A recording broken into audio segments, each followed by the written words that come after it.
Okay, it's all right.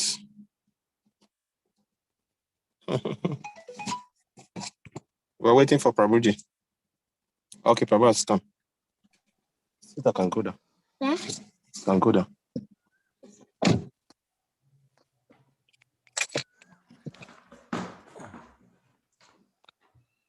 Hare Krishna, Prabhu. Hare Krishna, Kavikarna Pura Prabhu, all devotees.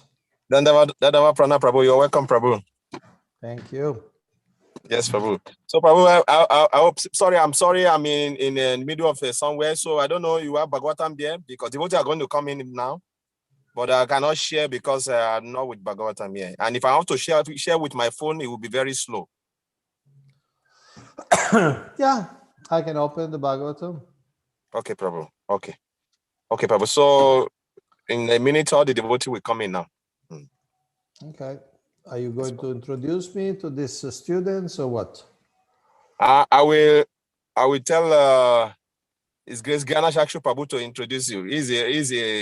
They are all his followers. But does he have information about me? What does he know about me? Yes, that's the problem, Prabhu. So, Kavi Prabhu, I think you should do that. I'm going to add the people right away, so you should do the introduction. Give me just 2 minutes. No, I don't want to give the introduction, but let me share. I mean, Kavi Prabhu should do the introduction.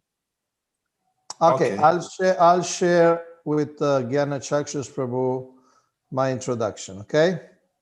Oh, really? Okay. Yes. Yeah, Ganesh Akshu Prabhu, please, you should do it. Yeah. Okay, Prabhu.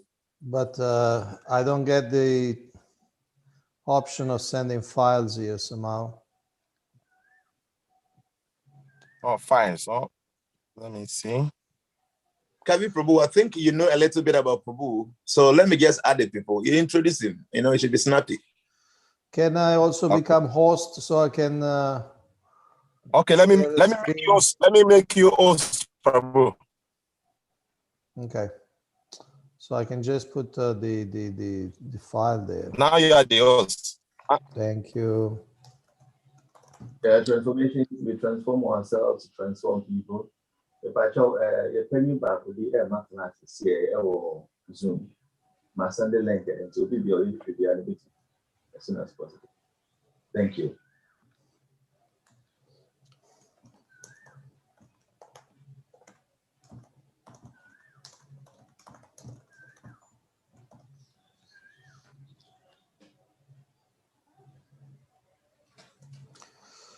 Okay, so Gyana Chakshus Prabhu, I'm sending the information. You can use it whatever you want. Okay, Prabhu. So give me just 5 minutes. They will be. I'm just sending the link to them, so they will join soon, and I will do the introduction. Thank you.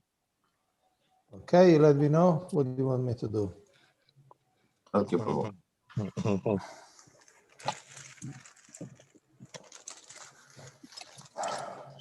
Prabhu, you didn't play Bhajans, eh? You didn't play because I'm not with my computer.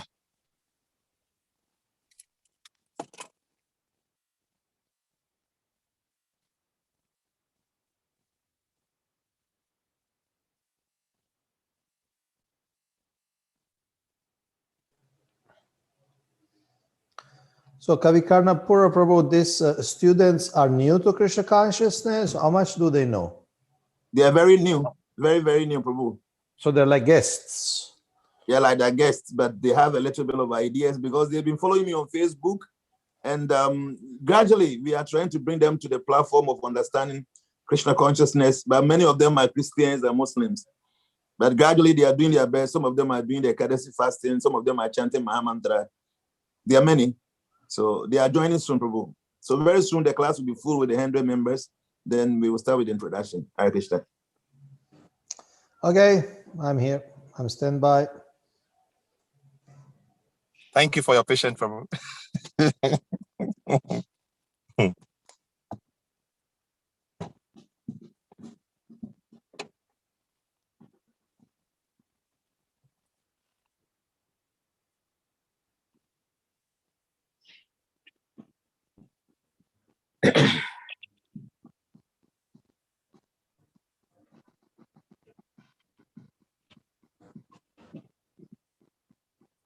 You know, Prabhu Kavi, I didn't send them the link earlier because as soon as they start joining, devotees cannot participate in the class because the platform will be full right away.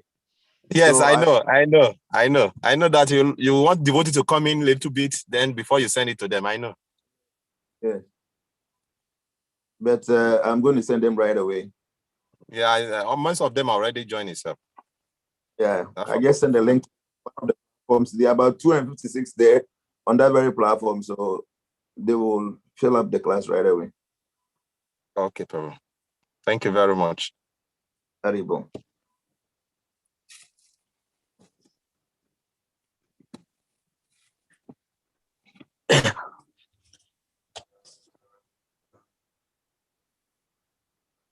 So I think we have about 50 now. So maybe the next 2 minutes, the class will be filled up with 100. And then let me read what Prabhu sent right away. Okay, please read it, Prabhu. Yeah, you can start.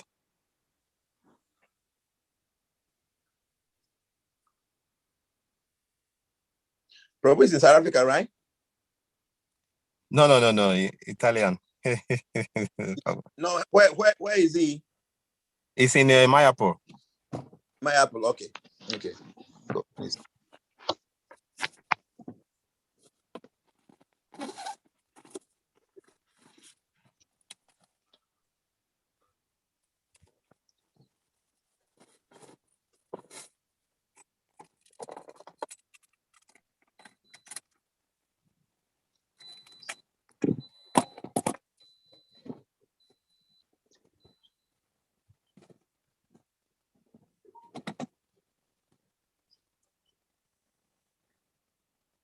Okay, I think that is it's clear. So let me see how many we have here.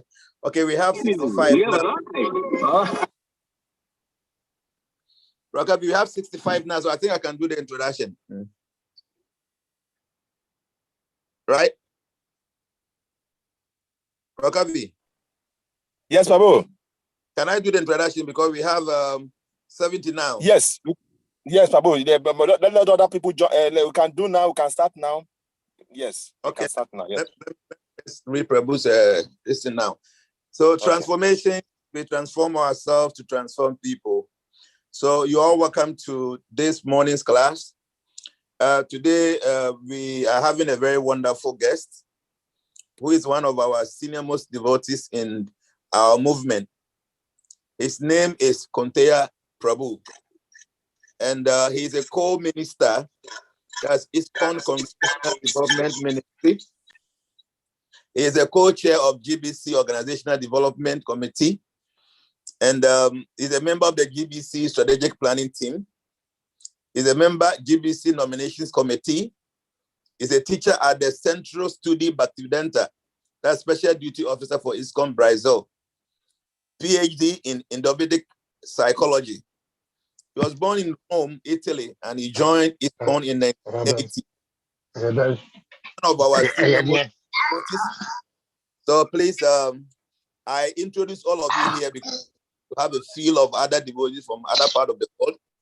So pay attention. He will still leave some time for question and answers.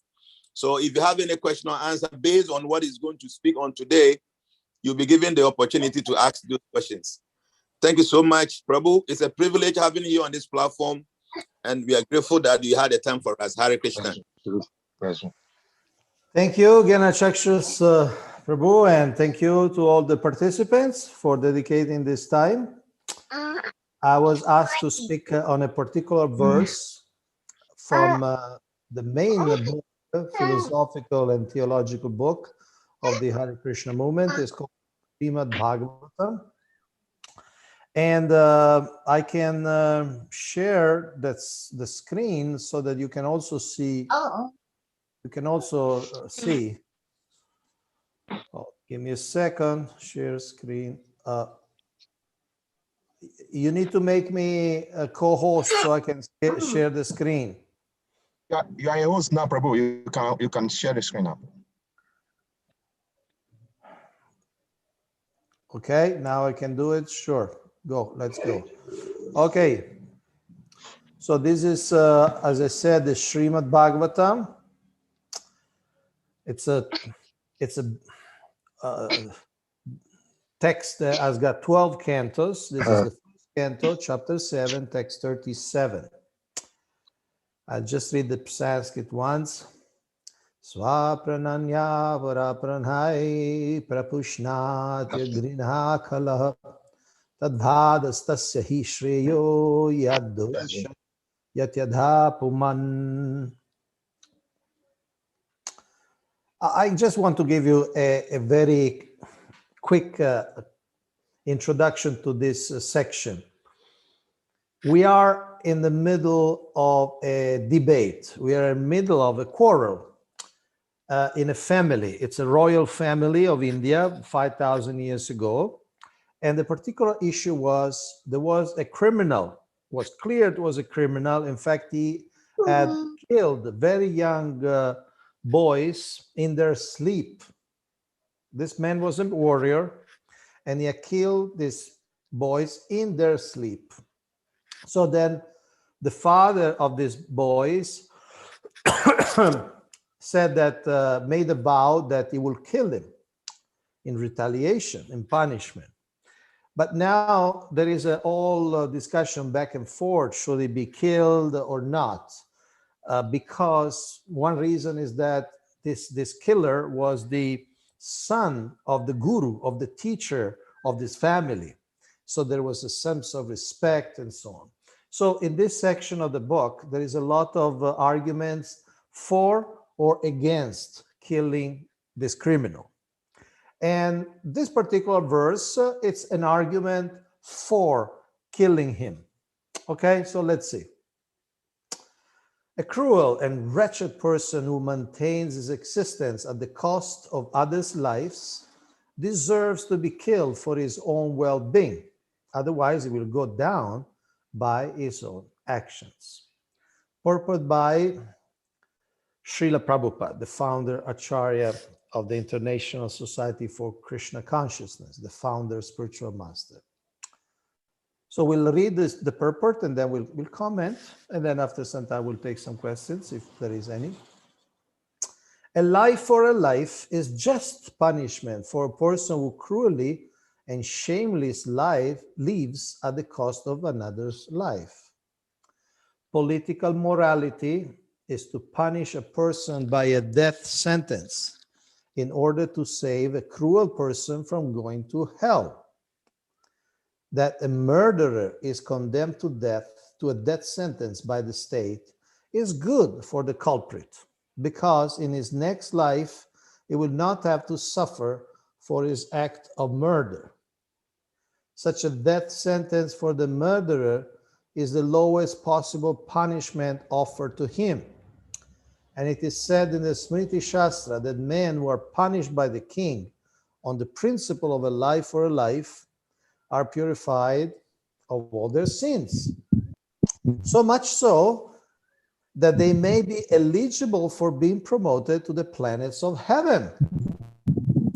According to Manu, the great author of civic codes and religious principles, even the killer of an animal is to be considered a murderer, because animal food is never meant for the civilized man, whose prime duty is to prepare himself for going back to Godhead. He says that in the act of killing an animal, there is a regular conspiracy by the party of sinners, and all of them are liable to be punished as murderers, exactly like a party of conspirators who could kill a human being combinedly.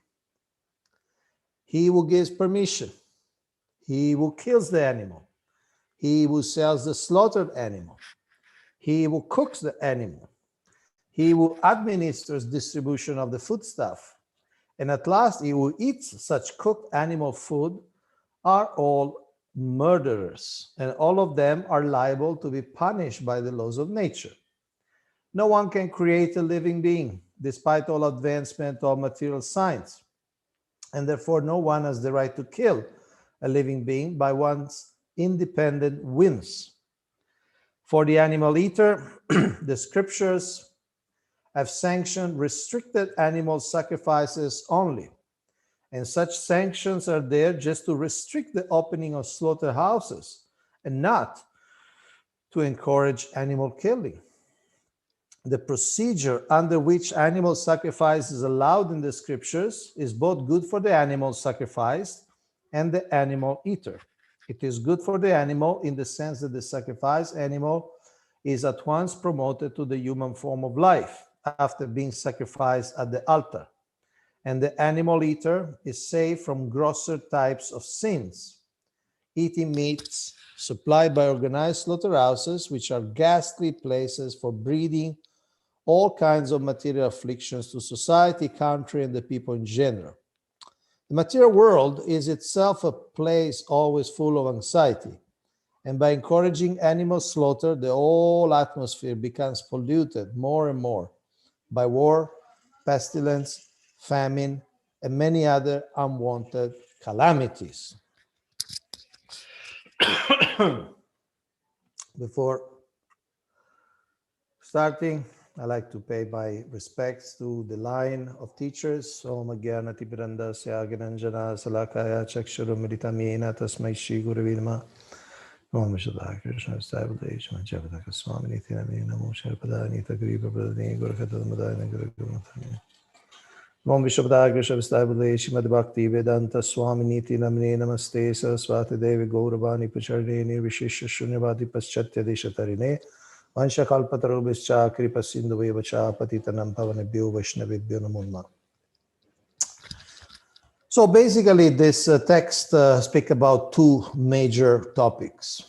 One is the death penalty, and the other is the killing of animals.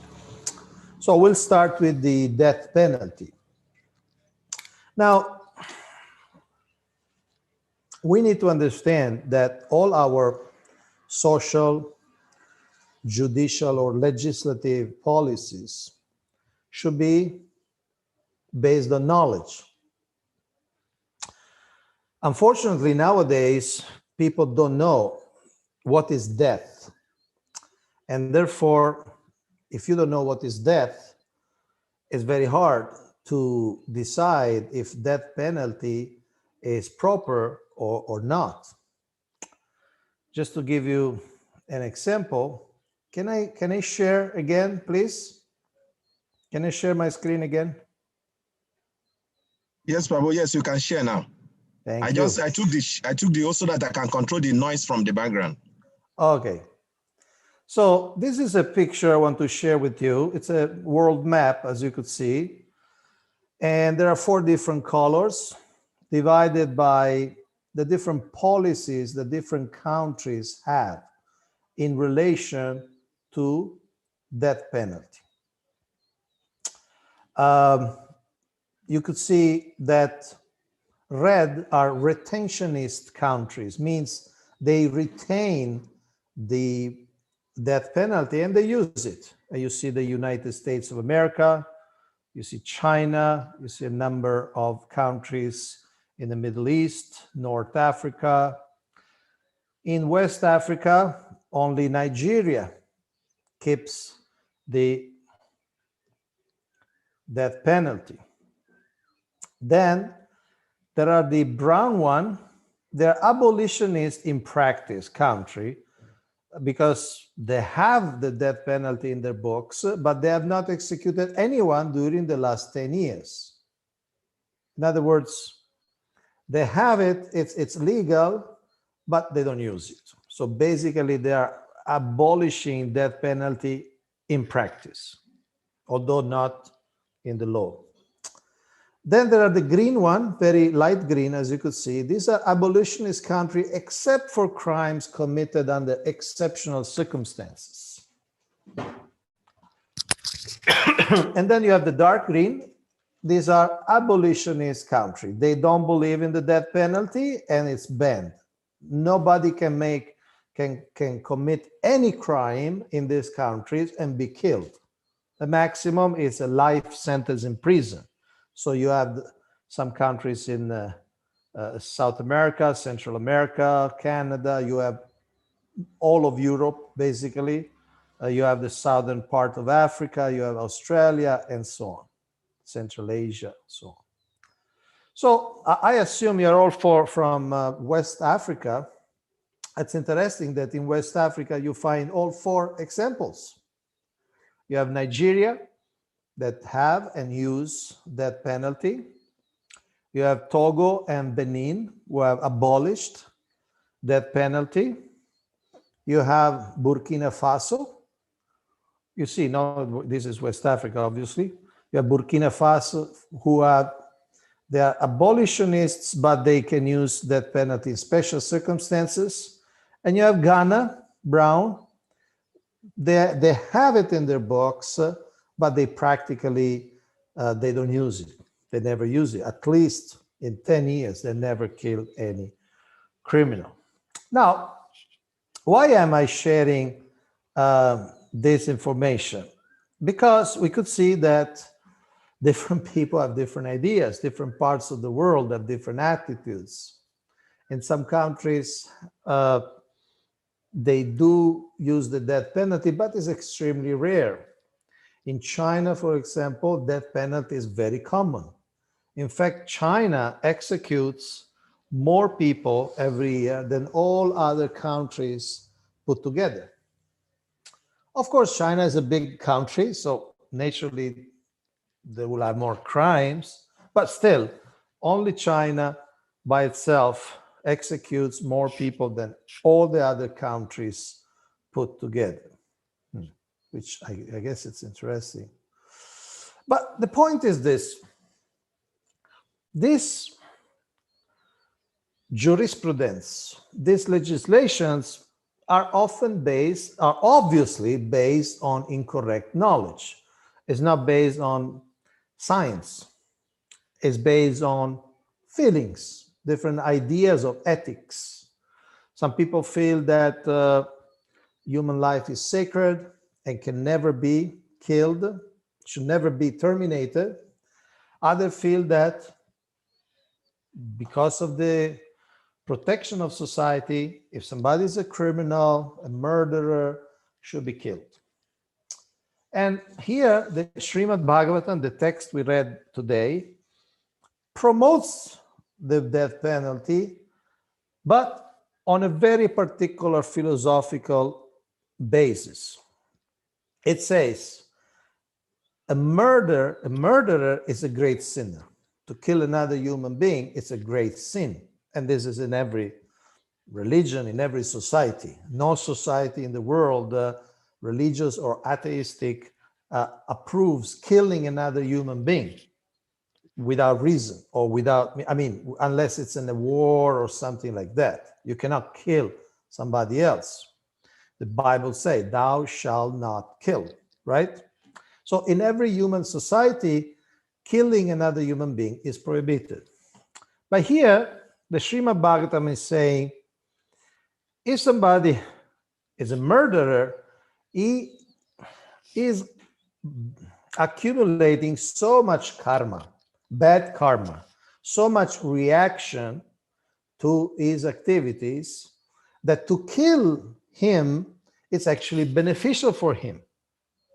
Because his direction, his orientation is to go to hell and to suffer a lot. So if the state kills this murderer, then this murderer is purified from the sin. And next life, because the Vedic culture, Srimad Bhagavatam, recognized the next life, next birth, he will be clean. So in one sense, it's very good for the murderer. He gets killed and he doesn't have to go to hell, and next life is purified. The verse even said that, that the purport even said that he may even go to higher planets and enjoy because he's purified from all his sins. So this is the sociological, theological understanding about death penalty in the Srimad Bhagavatam. Now, we need to also consider one thing. For properly applying this death penalty, you need to have very qualified judicial system. You had to have judges who are really, I don't say saintly, but very neutral, very expert, very impartial. Because if a judge, like many countries are, corrupted, then you pay him and he gets your enemy killed, and it's all very, very sinful, very bad. So I want to emphasize this distinction. In theory, this scripture is for death penalty. But in practice, we have to see if we have qualified judges.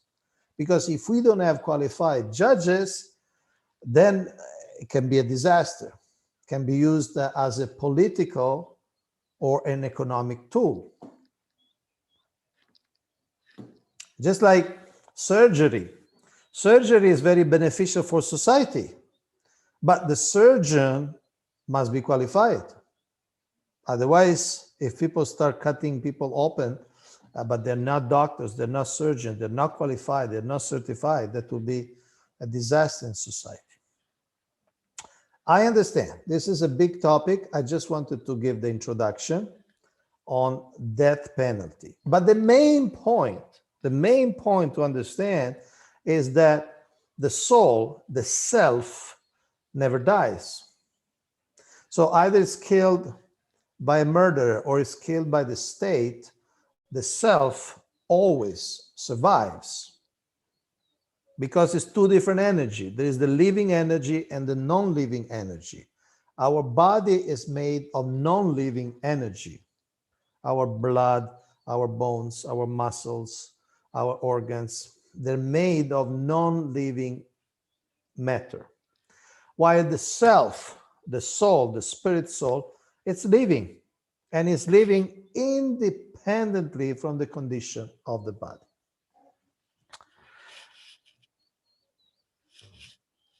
Okay, this is just what I wanted to say about death penalty. Now, you must have noticed that the purport also speaks very strongly about killing animals. In this culture of Srimad Bhagavatam, of Vedic knowledge, of Hare Krishna, killing animals is prohibited.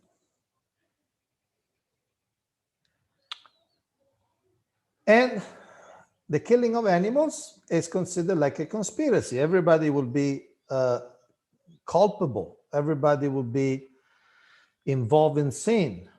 Those who kill, those who transport the food, those who cook, those who eat, those who serve. Everybody is somewhat involved and touched by this sin. Now, for some of you, may be some sort of very shocking type of understanding, because some of you, by tradition, by family, may eat meat every day. And, maybe nobody, you may be 20, 25, and maybe it's the first time in your life that you hear that killing animals is sinful.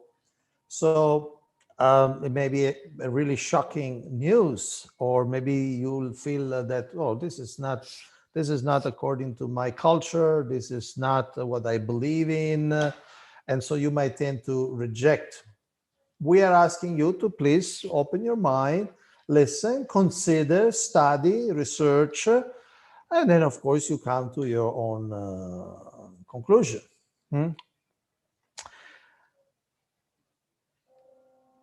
As I said, for the death penalty, we had to understand things philosophically.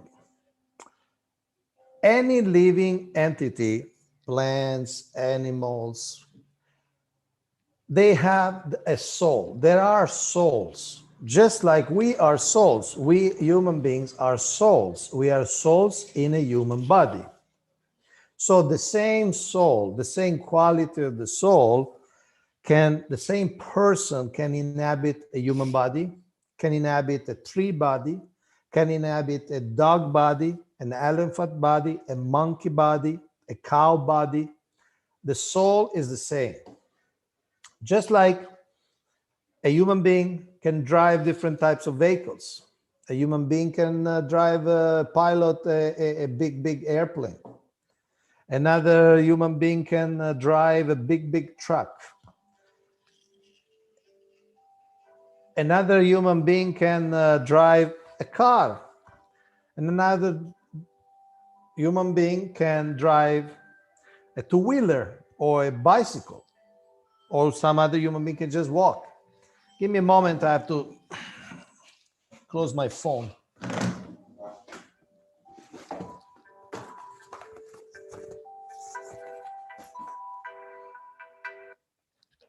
Sorry about that. So, just like we as human beings could drive an immense variety of vehicles or transportation, similarly, we as souls can inhabit any body. We can inhabit a big body like a whale or an elephant. We can inhabit a very small body like an ant, a bug, a cockroach, or a snake. The principle of life is the same. There's no life without spirit soul. Now, you may ask, and intelligently so, you may ask, well, if the soul is all the same, then why killing animal is bad, but we are allowed to kill plants, right? So a human, a plant, or an animal has the same soul, the same category of soul. So why it's bad to kill animals and not bad to kill plants?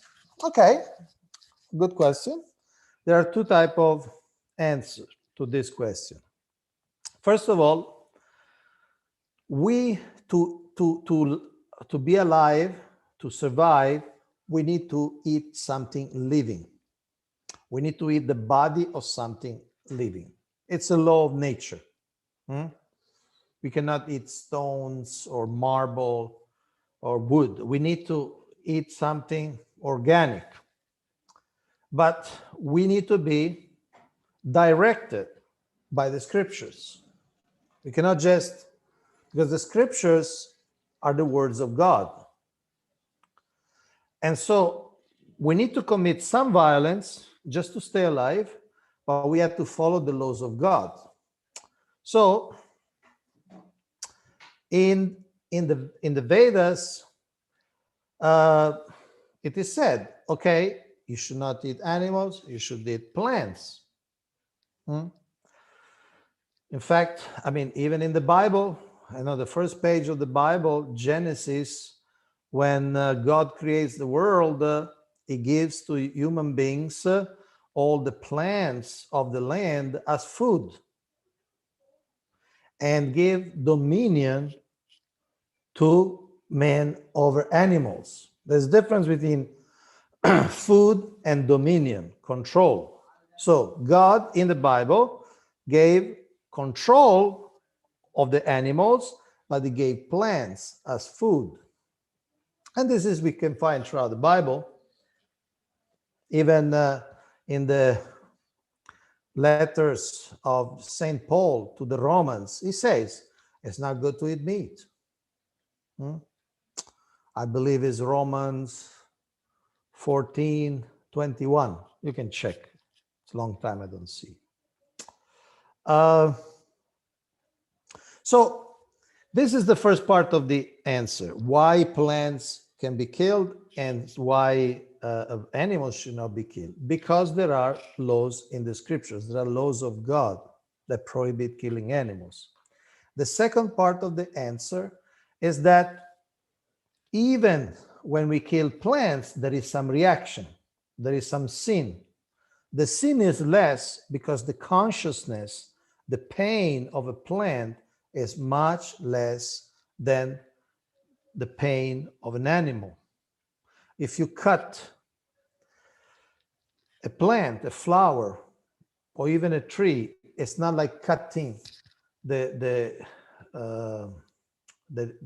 throat of a cow or a camel.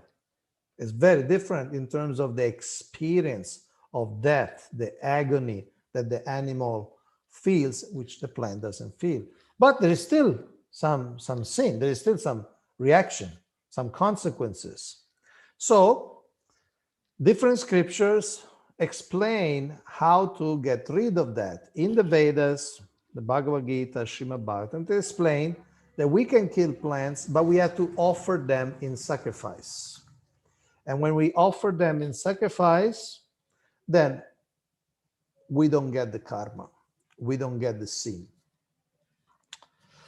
Okay, so I understand that if some of you are new to Krishna consciousness, are new to Vedic philosophy, whatever we spoke, it's very much in terms of quantity, and it could also be very difficult to digest. But this is what the verse of today spoke, and so I spoke about this. Otherwise, I would have spoken about some other topic. So thank you very much for your attention, your patience. Now we can open the floor for the questions. How do you want to handle the questions, Kavikarnapura Prabhu? We take it in the chat, or we ask people to just ask? How do you want to handle it? Yes, Prabhu. Those who have questions, they can easily raise their hands up, or those who don't want to speak, they can give it in the chat box. Okay, let me see if I can see the hands. Not everybody has got their video on. Let me see. I have so many. Rasa Vilas is raising his hands. Okay, go ahead. Hare Krishna Prabhu. Pranams at your lotus feet. My question have to Prabhu. do Yes. with a text in the Bhagavad Gita, chapter 4, text 14. Chapter 14, text 4, which says, it should be understood that all life species or living entities, O son of Kunti, comes into existence in material nature by birth. And he, Krishna, is the seed-giving father. On the natural man's understanding, if they say birth, probably we may just conclude like a woman getting pregnant and bringing forth a child, or animal that produced by viviparity. And then I understand that we have other means by which other entities come into existence, which is like seed, through seed, ovum, or yolk. So I want to know, is it limited like the explanation we just had from you? Is it limited to only those animals or other entities that are brought forth by birth per the ordinary man's understanding, or any other there are any other forms of reproduction in another aspect, or maybe or any other living entities, so that you can just throw more light on that for us? Okay, the restriction on killing applies to all forms of living entities, independently what kind of birth, if they come from eggs, like say the birds, or if they come by bird like mammals, or if they come from seed like the plant, or if they come from perspiration like some sort of germs. Okay, these are the four general way you get the body in this world.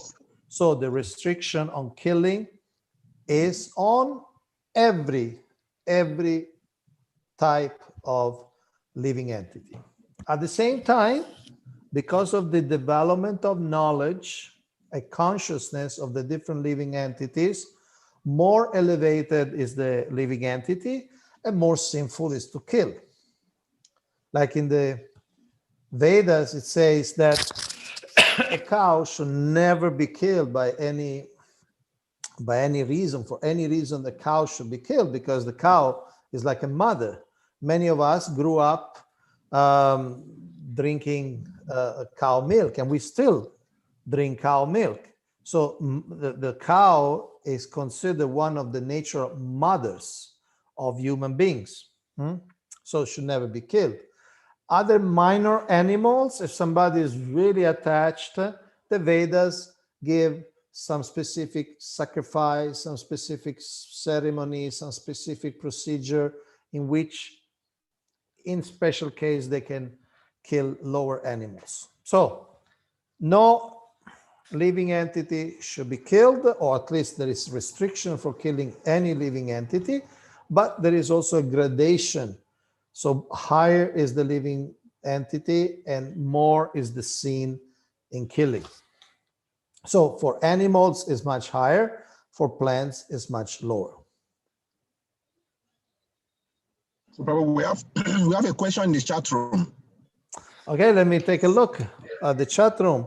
We have Na Okaile. I hope I pronounce your name properly. My question is, people are of the view that once they did not slit the throat of animal, it is good to eat. Can you please educate us more on this?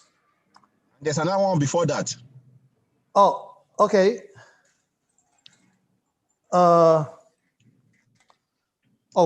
We go before. Prabhu, please, what should be done to criminals on the death row? I'm asking because you said killing such people actually make them gain their freedom. Well, I mean, different countries, as I showed, they organize themselves with different laws. In some countries, they kill the criminals.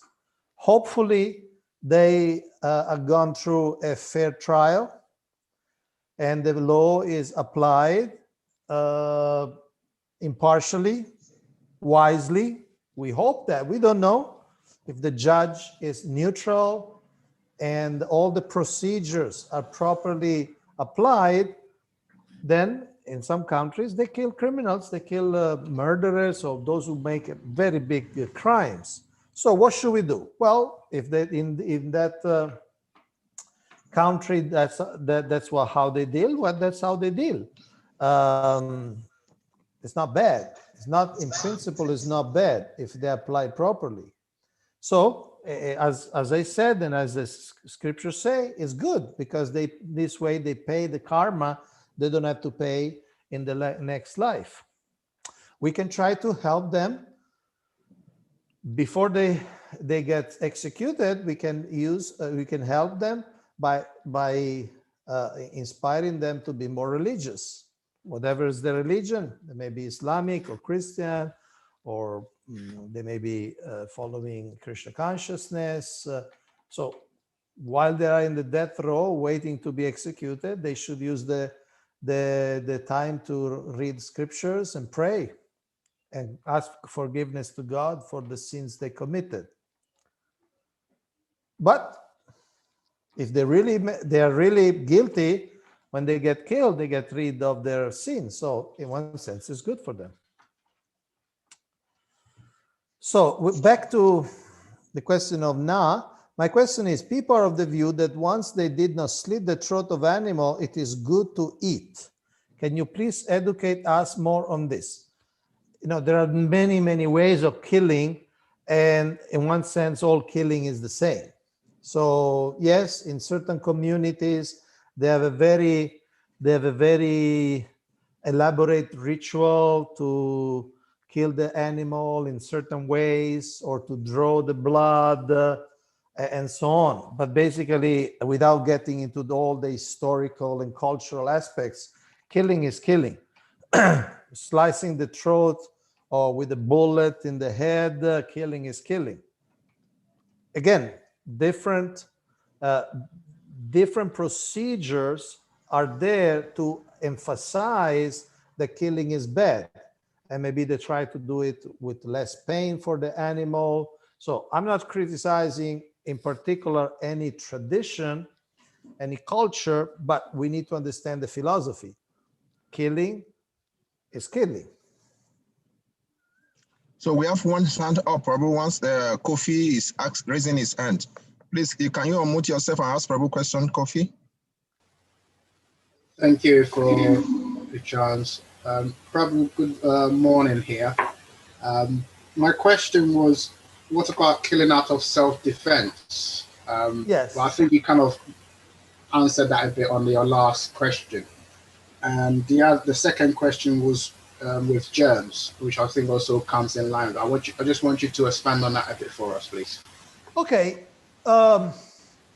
Self-defense is allowed generally by all jurisdictions of law in the world, because ultimately we do have a duty of self-preservation. It's part of our duty, it's part of our right. If somebody comes to kill you or harm your family, then you have the right to defend yourself. And self-defense means you have the right to self-defend yourself if there is an emergency in the time of the attack. Now, if the time of the attack has passed, then the government, the state take over. In other words, if you say somebody tried to kill you, it doesn't kill you, then it goes away. Then you cannot go and kill him again. That would be revenge. That would be a crime. That would be murder, right? But if you are in an emergency, you have to defend you or your property or your family, then you have the right to defend yourself, certainly. Don't overdo it. Don't overdo it. If you can just stop the attacker, you don't have to kill him necessarily. If you can block him or somewhat paralyze him, that's enough. The second thing, germs. Well, you see, there are all sorts of living entities. And anything we do, there is some degree of violence. We walk in the street, we stomp on different ants and different bugs without even knowing it. When we cook, like we get milk, we have to boil it. Boil it means we have to kill the bacteria, kill the germs, right? So that's, we could say in general, it's like self-defense. Because there are so many bugs, so many viruses, so many bacteria that are harmful to us, that there are certain norms, hygienic norms, just to keep healthy, we have to kill some germs and some bugs and some virus. So that's considered allowed. Just taking bath, we may kill so many germs, right? That take shelter in our body, in our skin. So that's allowed. But because still there is some degree of violence, the scriptures say that we should have regular religious activity. So even that karma is removed. Okay? We have Keshava Das who asks on the chat, Islam prescribes certain punishment for certain crimes. Are punishments as prescribed in the Manu Samhita imposed in Kali Yuga? The Manu Samhita, for those who don't know, it's a text that regulates a number of aspects of civilized life. Now, we need to extract the essence of those principles, and because some of them require very high qualification for being applied. And sometimes we may or may not have those qualifications. Like I gave the example before, a surgeon can cut somebody's open, but if I cut somebody's open, I go to jail. Because I'm not a surgeon, I'm not authorized by the state, and it won't be beneficial. I don't know how to cure people by cutting them open and do surgery. So similarly, Manu Samhita is for a very advanced civilization. So we cannot just take whatever is there and apply it blindly. We may make a lot of, we can create a lot of trouble for ourselves and others. But the principles are valid. We just need to see how we can adapt them to our circumstances. That means we need very, very expert spiritual masters. We have someone called Sir Aristotle. Please, what happens to both entities when anyone kills his brother for a sin he committed unlawful? I'm not sure I understand the question. Please, what happens to both entities when someone else kills his brother for a sin he committed unlawful? Sir Aristotle, can you unmute yourself and explain your question, please?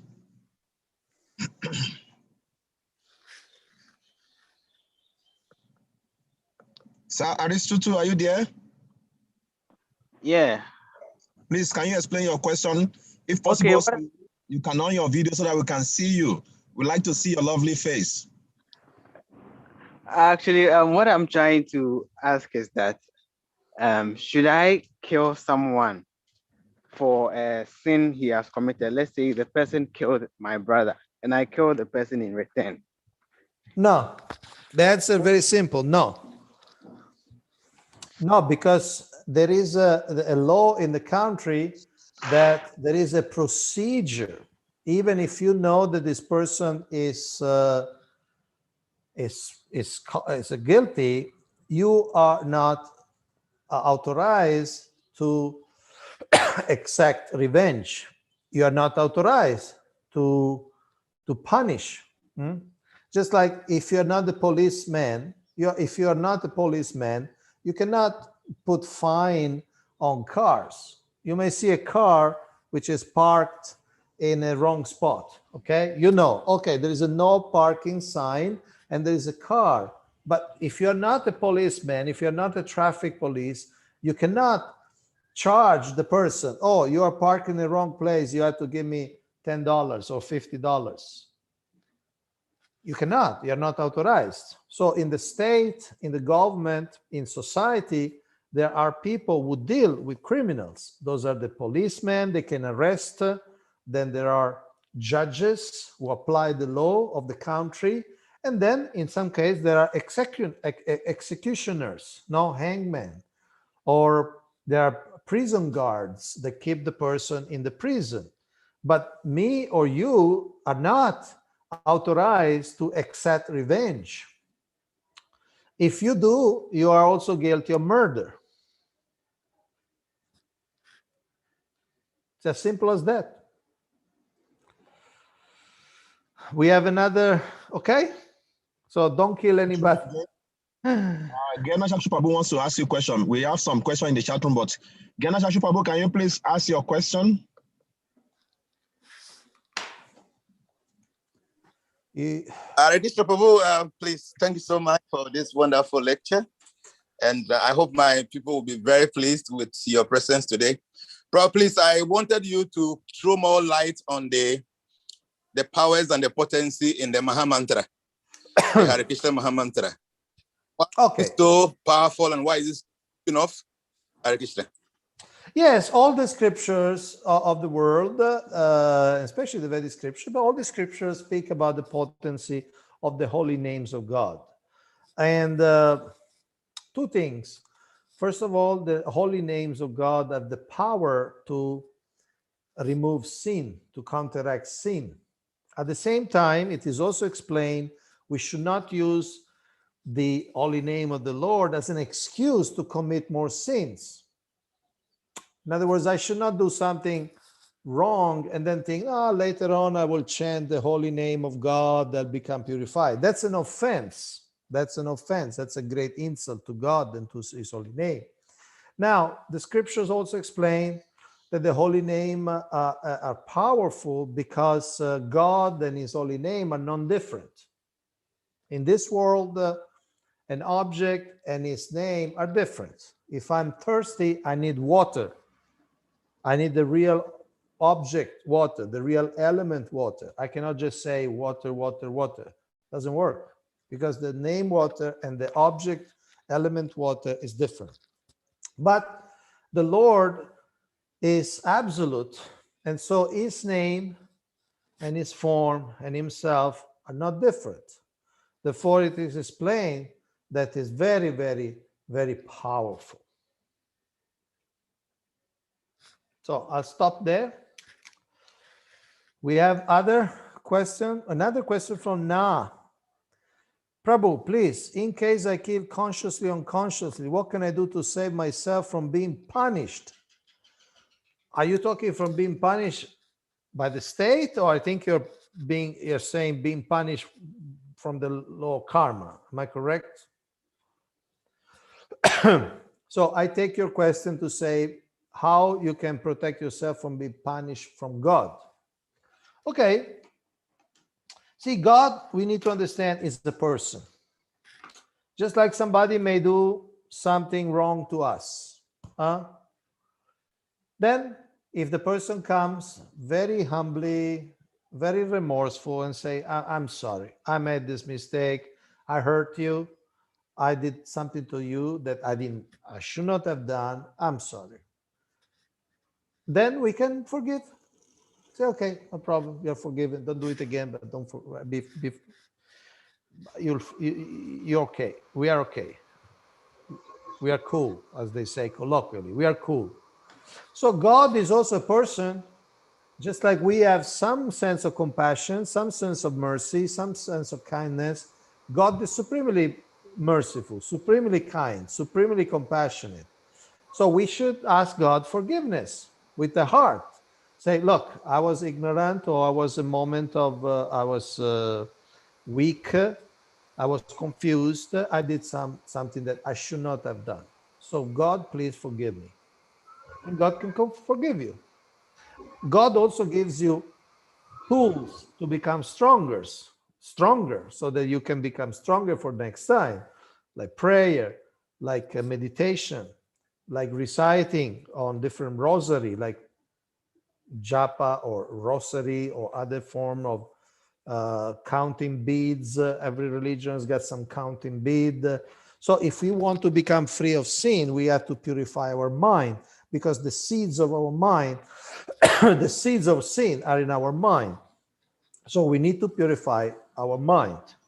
And if we are sincere that we don't want to sin anymore, we need to take seriously this process.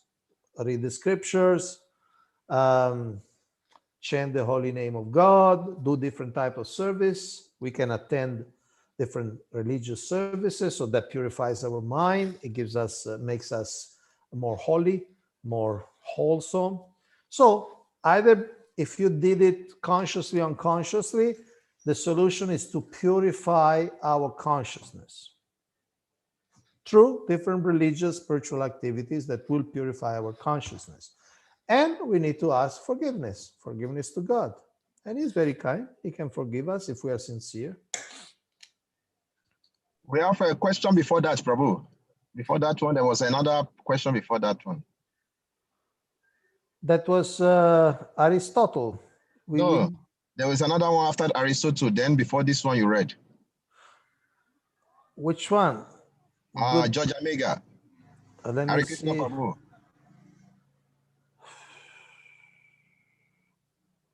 I don't see it, sorry. Okay, let me read it. It says, Hare Krishna Prabhu, thank you very much for your wonderful lecture. My question is, a murderer should be killed by scripture injunction. Does that relate to those who use contraceptive also? Hare Krishna. No, I never heard that those who use contraceptive should be killed. It's a bit hard. I never heard that one who use contraceptive should be killed. No. Of course, we understand the use of contraceptive is not recommended in normal circumstances, but I never heard that the punishment for that would be killing the person.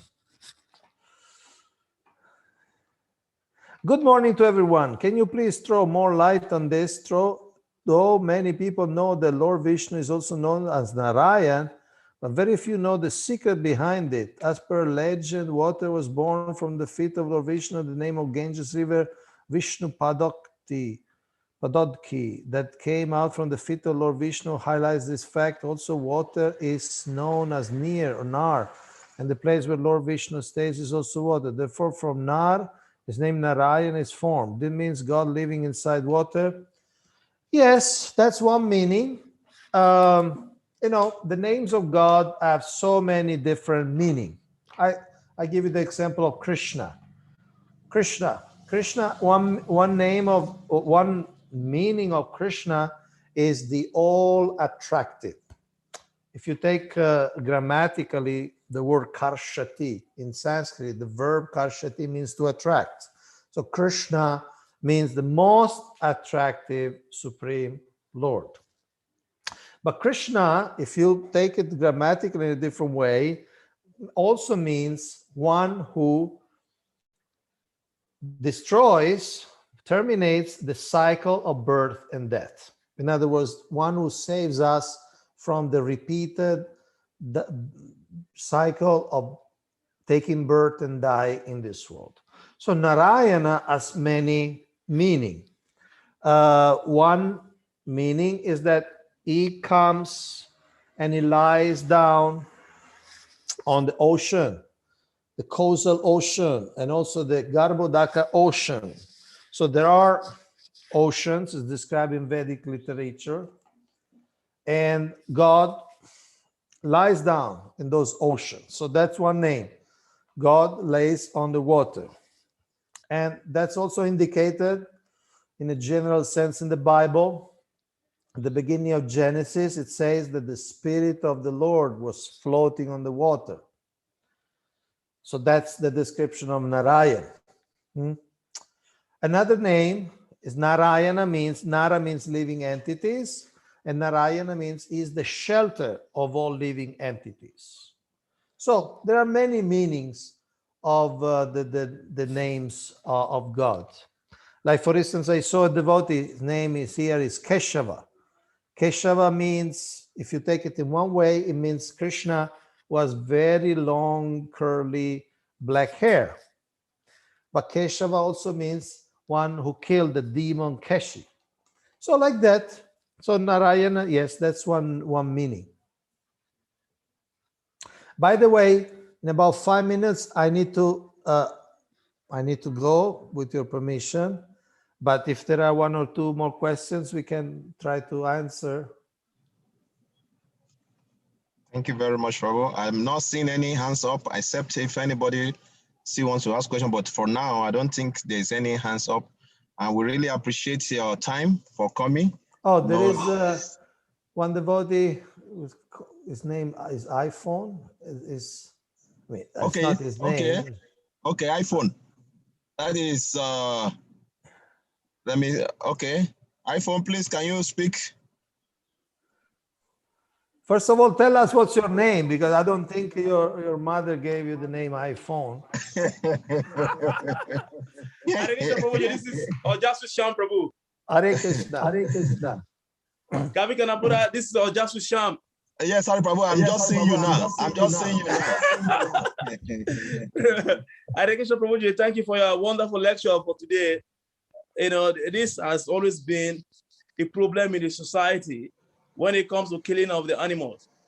You know, when we as Vaishnava, because we have a very knowledge about the killings of the animals, and we are preaching in our own way. Because when you mentioned about, when you were reading in the purport was explaining who kill, who eats, and then who serves. You know, all of those categories of men shares the karmas of the animals, and they are punished the same way. So I want to ask, most of us, we are Grihasthas, and we have our relatives who are flesh eaters. And who are the flesh eaters? We have our relatives that are not relatives. Yes. Yes, that they are flesh eaters. So, like some of us who are also taking care of our parents who are not Vaishnavas, and you know, their feeding is animal. So what happens to we who is providing the Lashmi, the money for their feeding, when it comes to sharing of the karma of the animals they normally eat? Should we stop feeding our parents because we don't want to share the karma of the animals? So what is our mercy from the Supreme Lord, or what is your suggestion? Where are we? So Prabhu, please just tell us something about it.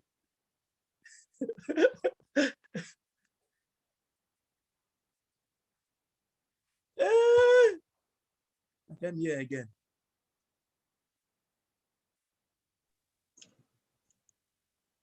Oh, please submit yourself.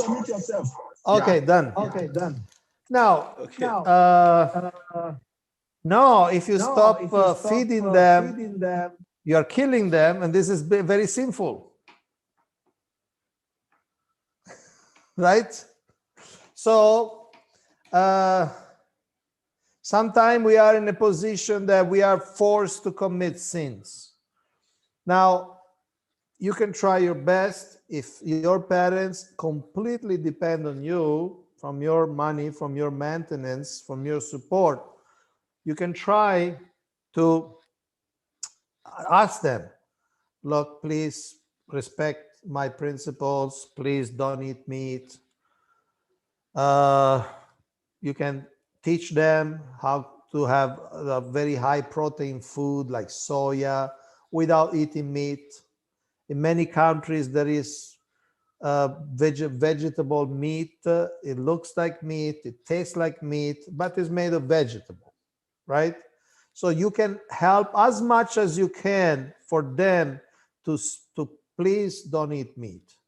Sometimes you may just do the shopping for them, or if it's practical, I don't know. I'm just giving ideas, okay? You go to the supermarket, you give everything vegetarian, so they cannot cook any meat. Okay, now if that's not possible, what to do? You have a duty. Sometimes there are conflicting principles, right? So you have the principle, religious principle, you have to take care of your parents. They took care of us for so many years, right? We have to reciprocate. If they don't have money, if they don't have other support, it's our duty to support them. So that's a primary principle. Now, if they want to eat meat, yes, there will be some karma also because we give them the money, but it's a conflicting principle, and the principle of serving them, the principle of feeding them, it's indispensable. So you cannot stop doing that, but you can try your best to help them not to eat meat.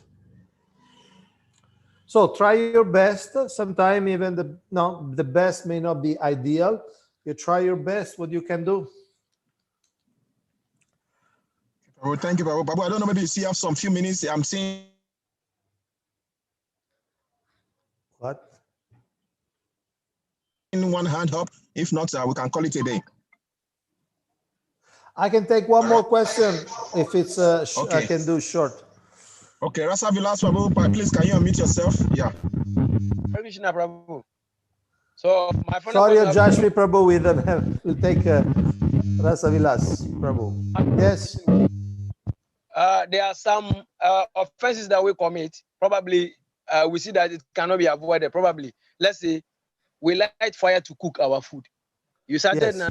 and we walk. We might trample upon ants and other living entities. We open Yes. our mouth to drink it. We might swallow it. We do farming activities. We light fire not to kill, but to burn our cleared environment to do our farming.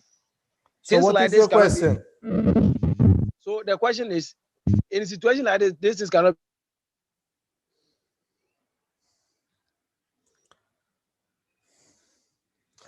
I think we got interrupted. If I understand the question, what to do? Yes, whatever we do in this world, there is some reaction. Be avoided. What is our stand? Does it mean? Okay, so if I understand you correctly, what should we do? Because anything we do some violence to somebody. It's a fact. Sometimes just to live, just to build a house, you have to cut trees and you have to do so many things. So it's a fact. In this world, acting in this world means hurting others. So we need to do two things. We need to do, first of all, minimize the violence, minimize the trouble we give to others. And second, depends very much on our motivation, why we live. You're saying we walk in the street. Why we go in the street? If you go just to buy a bottle of liquor, whiskey or gin, then of course to stomp on those ants is very sinful, because I'm just going for my own, for more sinful activities, right? But if I go to the temple of the Lord, to the church, to the mosque, if I walk, then of course it's a spiritual effort. So the reaction gets mitigated, get minimized, can be removed. So cannot just paralyze ourselves and just not do anything, not walk, not take a car, not take a train, just close ourselves and do anything. We cannot do that, but we can purify the motivation. why we live. If we live for God, as a servant of God, if we live for purification, that we want to go back home, back to God, that we want to serve the Lord, then whatever little things here and there, stomping of an ant, on this and that, let's get purified. Let's get cleared. Okay? Just like a policeman. Sometimes a policeman has to run after a criminal, right? We see movies and we see in life. They run after a criminal. Sometimes they have to go through the red light. But that's not sinful because they're serving the state. So they have to catch a criminal. They go through the red light. So they're not punished, right? So similarly, if we see ourselves, our sense of identity, we are servants of the Lord. Our life is dedicated to the Lord. I walk to go to the temple. I walk as a service to God. My life is to purify myself. Then all these small things get purified also. So thank you very much for your patience. Thank you very much for your participation, all of you. Thank you for your attention. I hope you found something interesting, something instructive. And I'm sure you have many more questions, but there are devotees here that they can also answer, maybe even So better. thank you very much, Prabhu. We really appreciate your time, and Hare we Krishna. would like all the devotees to really show their appreciation by unmuting yourself and let us chant one Hare Krishna mantra to thank Prabhu. We wish to see you again, Prabhu. Hare Krishna, Hare Krishna, Krishna Krishna, Hare Hare, Hare Rama, Hare Rama, Rama Rama. Hare Krishna, Kaunteya Prabhu ki. Bye-bye. Hare Krishna, Hare Kaunteya. Krishna. Hare Prabhu, Hare Krishna. Thank you very much. You're so Thank you, wonderful. Prabhu. Salika Prabhu ki. Jana, thank you, Thank you, Jana. Hare Jana, Krishna, thank you, Hare Prabhu. Krishna. Prabhu Jana, thank you very much. Bye-bye. Hare Krishna. iPhone Prabhu ki jai. Please, I vote this was just a shout, Prabhu. I just have to wait. Oh, Debbie.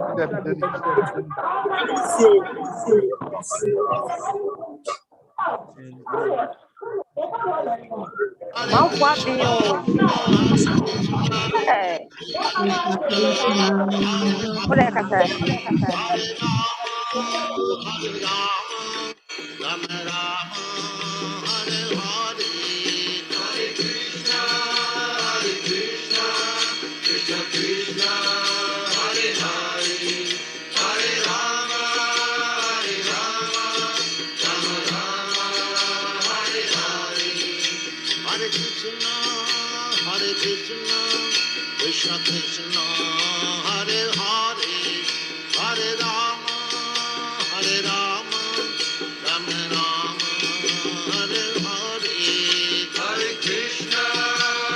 Krishna, Krishna Krishna, Hare Hare, Hare Rama,